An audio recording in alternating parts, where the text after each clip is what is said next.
नमस्कार दोस्तों, राधे राधे। स्वागत है आपका मेरे इस चैनल माँ धर्म गंगा में। आज हम वैशाख मास के शुक्ल पक्ष की गंगा सप्तमी की कथा सुनेंगे। ऐसा माना जाता है कि गंगा सप्तमी के दिन ही माँ गंगा दोबारा पृथ्वी पर आई थी। हिंदू धर्म ग्रंथों में गंगा को उच्च स्थान दिया गया है। गंगा सप्तमी का दिन माँ गंगा के लिए समर्पित होता है। इस दिन माँ गंगा की उपासना की जाती। धार्मिक मान्यता के अनुसार गंगा माँ का पूर्ण जन्म हुआ था। हर साल वैशाख माह के शुक्ल पक्ष की सप्तमी को गंगा सप्तमी का त्यौहार मनाया जाता है। इस बार गंगा सप्तमी का त्यौहार 14 मई 2024 को दिन मंगलवार को मनाया जाएगा।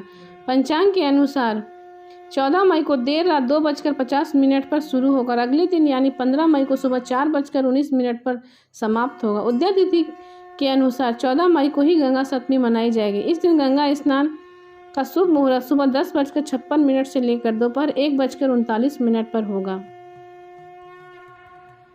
पौराणिक कथा के अनुसार जौहन ऋषि ने वैशाख शुक्ल पक्ष की सप्तमी तिथि को ही अपने कान से गंगा को मुक्त किया था। इस कथा के अनुसार गंगा सप्तमी के दिन जाहुन तिथि भी कहा जाता है। वहीं कुछ कथाओं में माने तो माँ गंगा को ऋषि जाहुन की पुत्री के रूप में भी माना जाता है। ऐसा माना जाता है गंगा सप्तमी के दिन माँ गंगा दोबारा पृथ्वी पर आई थी। हिंदू धर्म में इस दिन का विशेष महत्व है। गंगा माँ की पूजा विधि। गंगा मैया को चढ़ाए जल। अगर आपके विवाह में देरी हो रही है तो गंगा सप्तमी के दिन गंगा जल में 5 बेलपत्र लगाकर भोलेनाथ का विधि विधान से अभिषेक करें। कहा जाता है कि भोलेनाथ और गंगा मैया को प्रसन्न करने के लिए जल चढ़ाया जाता है और उनका विशेष रूप से आशीर्वाद प्राप्त होता है। गंगा में दूध डालें। यदि आप बार बार किसी काम में असफल हो रहे हैं और जीवन में सफलता प्राप्त करना चाहते हैं तो गंगा सप्तमी के दिन गंगा में दूध डालें और माँ गंगा के मंत्रों का विधि पूर्वक जाप करें। साथ ही गंगा के किनारे कपूर का दीपक भी जलाएं। ऐसा कहा जाता है इस उपाय को करने से जीवन में सफलता प्राप्त होती है। स्नान दान करें। गंगा सप्तमी के दिन स्नान और ध्यान करना चाहिए। अगर गंगा में स्नान ना कर पाए तो घर के पानी में गंगा जल मिलाकर स्नान करें। इससे के साथ श्रद्धा अनुसार गरीब लोगों को भोजन करा और कपड़े बांटें। कहा जाता है इससे मोक्ष की प्राप्ति होती है। एक समय की बात है, राजा बलि अपने राज्य में सुख समृद्धि के लिए अश्वमेध यज्ञ करवा रहे थे, जिसमें उन्होंने विशाल ब्राह्मण भोज का आयोजन किया और उसमें दान दक्षिणा भी दी। तभी भगवान विष्णु वामन रूप में राजा बलि के पास पहुंचे। बलि को यह आभास हो गया था कि भगवान विष्णु ही उनके पास आए हैं। राजा बलि ने जब ब्राह्मण से दान मांगने के लिए कहा तब भगवान वामन ने राजा बलि से 3 कदम जमीन दान के रूप में मांगी। यह सुनकर राजा बलि खुशी खुशी तैयार हो गया। तब भगवान विष्णु ने अपना विकराल रूप धारण किया और उनका पैर इतना विशाल हो गया कि उन्होंने पूरी पृथ्वी को एक पैर से नाप लिया और दूसरे पग से पूरे आकाश को। इसके बाद वामन भगवान ने पूछा कि वह तीसरा पग कहाँ रखे। तब राजा बलि ने कहा कि मेरे पास देने के लिए और कुछ नहीं, और अपना सिर झुकाकर कहा कि वह अपना तीसरा पग उसके शरीर पर रख दे। तब वामन भगवान ने ऐसा ही किया और ऐसे राजा बलि पाताल लोक में समा गया। पौराणिक कथा के अनुसार जब भगवान विष्णु ने अपना दूसरा पैर आकाश की ओर उठाया तब ब्रह्मा जी ने उनके पैर धोए और उस जल को कमंडल में भर लिया। जल के तेज से ब्रह्मा जी के कमंडल से माँ गंगा का जन्म हुआ। कुछ समय बाद ब्रह्मा जी ने उन्हें पर्वतराज हिमालय को पुत्री के रूप में सौंप दिया।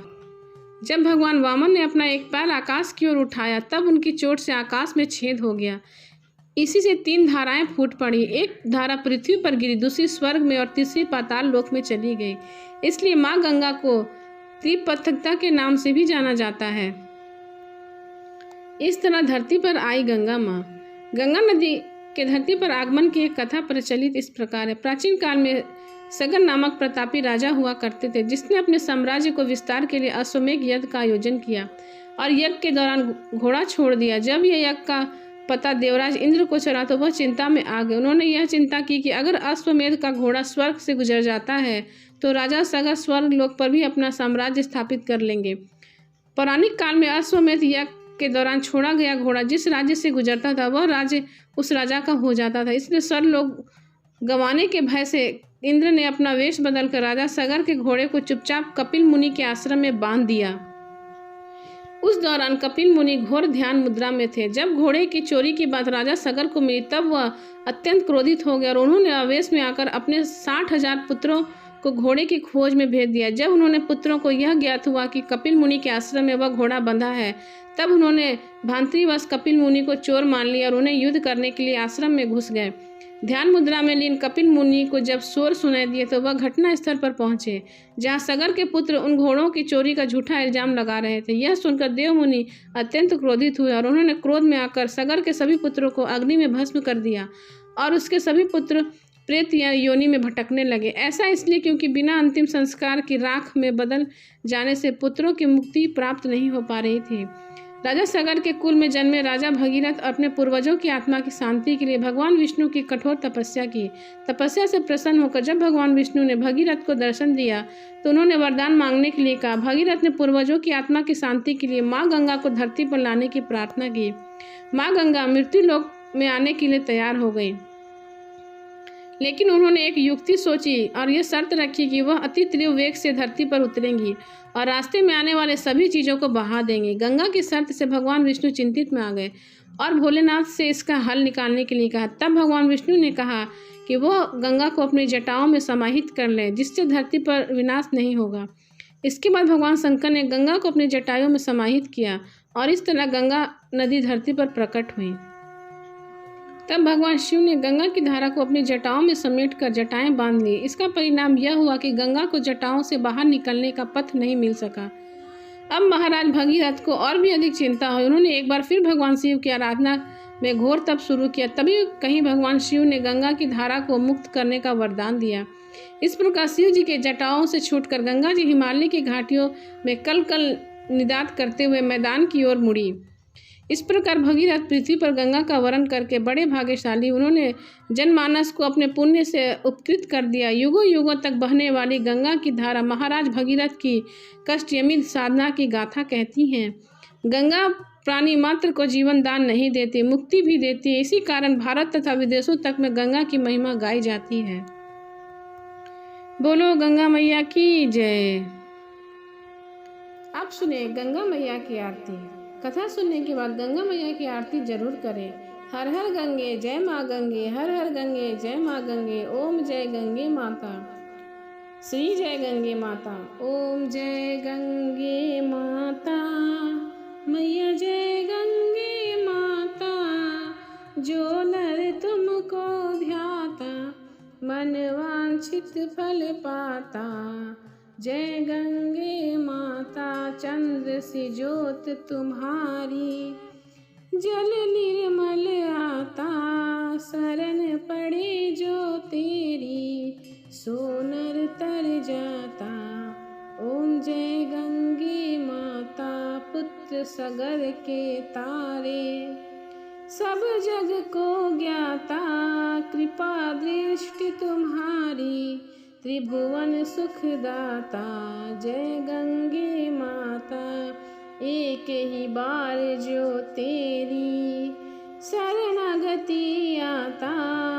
यम की त्रास मिटाकर परम गति पाता। जय गंगे माता, आरती मात तुम्हारी। जो जन नित्य गाता, दास वही जो सहज में मुक्ति को है पाता। जय गंगे माता, ओम जय गंगे माता। श्री जय गंगे माता, जो नर तुमको ध्याता। मन वांछित फल पाता। जय गंगे माता, मैया जय गंगे माता। प्रेम से बोलो गंगे माता की जय, गंगा मैया की जय।